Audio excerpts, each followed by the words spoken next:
एक नदी के किनारे उस नदी से जुड़ा एक बड़ा जलाशय था। जलाशय में पानी गहरा होता है, इसलिए उसमें कोई तथा मछलियों का प्रिय भोजन जलीय सूक्ष्म पौधे उगते हैं। ऐसे स्थान मछलियों को बहुत रास आते हैं। उस जलाशय में भी नदी से बहुत सी मछलियाँ आकर रहती थीं। अंडे देने के लिए तो सभी मछलियाँ उस जाले में आती थीं। वह जलाशय लंबी घास व झाड़ियों द्वारा घिरा होने के कारण आसानी से नजर नहीं आता था। उसी में 3 मछलियों का झुंड रहता था। उनके स्वभाव भिन्न थे। अन्ना संकट वाले लक्षण मिलते ही संकट टालने के उपाय करने में विश्वास रखती थी। प्रत्यु कहती थी कि संकट आने पर ही उससे बचने का यत्न करो। यदि का सोचना था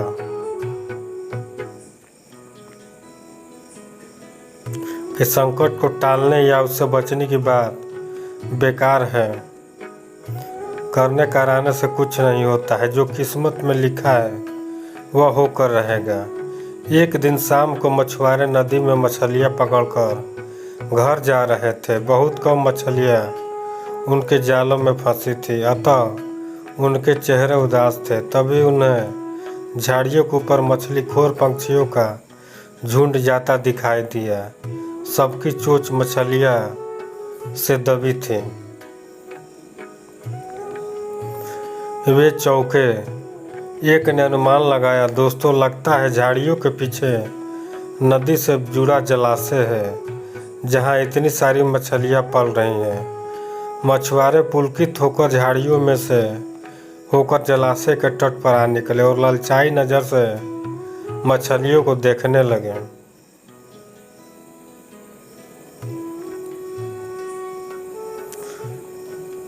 एक मछुआरा बोला, आहा, इस जलाशय में तो मछलियाँ भरी पड़ी है। आज तक हमें पता ही नहीं लगा। यहाँ हमें ढेर सारी मछलियाँ मिलेंगी। दूसरा बोला। तीसरे ने कहा, आज तो शाम घिरने वाली है, कल सुबह ही आकर यहाँ जाल डालेंगे। इस प्रकार मछुआरे दूसरे दिन का कार्यक्रम तय करके चले गए। तीनों मछलियों ने मछुआरे की बात सुन ली थी।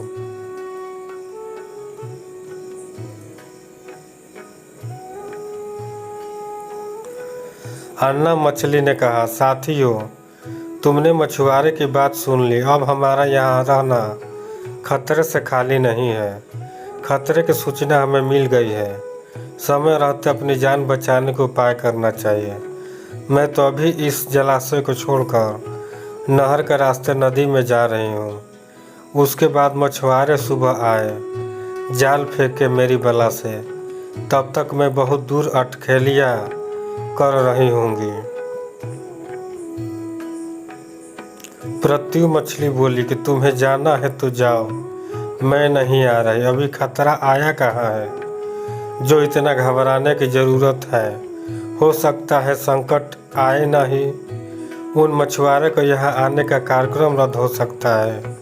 हो सकता है रात को उनके जाल चूहे कुतर जाए। हो सकता है उनकी बस्ती में आग लग जाए। भूचाल आकर उनके गांव को नष्ट कर सकता है। यह रात को मूसलाधार बारिश आ सकती है।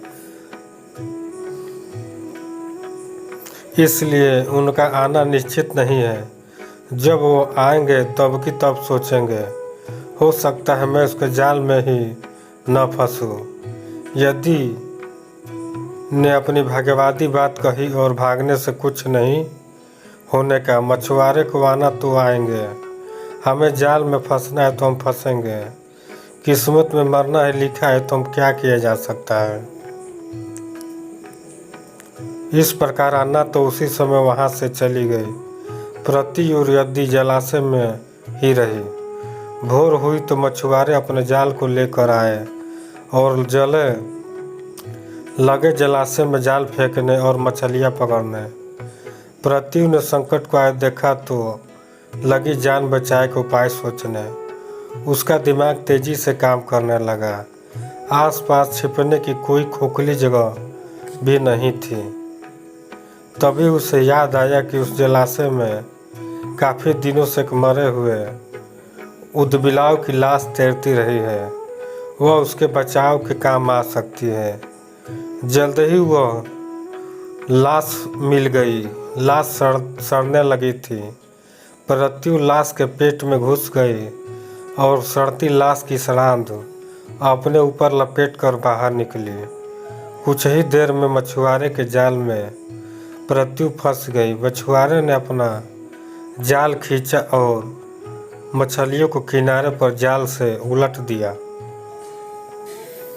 बाकी मछलियां तो तड़पने लगी, परंतु प्रत्यु दम साध कर मरी हुई मछली की तरह पड़ी रही। मछुआरे को श्राद्ध का भभका लगा तो मछलियों को देखने लगा। उसने निश्चल पड़ी प्रत्यु को उठाया और उसे सूंघा। आग, यह तो कई दिनों की मरी मछली सड़ चुकी है। ऐसे बड़बड़ाकर बुरा समूह बनाकर उसने उस मछली को पानी में फेंक दिया। प्रत्यु अपनी बुद्धि का प्रयोग कर संकट से बच निकलने में सफल हो गई थी। पानी में गिरते ही उसके गोता लगाया और सुरक्षित गहराई में पहुंचकर जान की खैर मनाई। यद्यपि दूसरे मछुआरे के जाल में फंस गई थी और एक टोकरे में डाल दी गई। भाग के भरोसे बैठे रहने वाली यदि उसी टोकरी में अन्य मछलियों की तरह तड़प तड़प कर प्राण त्याग दिए।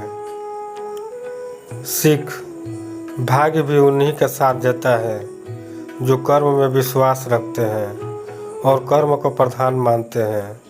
भाग्य के भरोसे हाथ पर हाथ रखकर बैठे रहने वालों का विनाश निश्चित है। दोस्तों, मैं ऐसे ही आपके लिए मज़ेदार कहानियाँ लाता रहूँगा। अगर कहानी अच्छी लगी तो लाइक कीजिए, सब्सक्राइब कीजिए और शेयर कीजिए।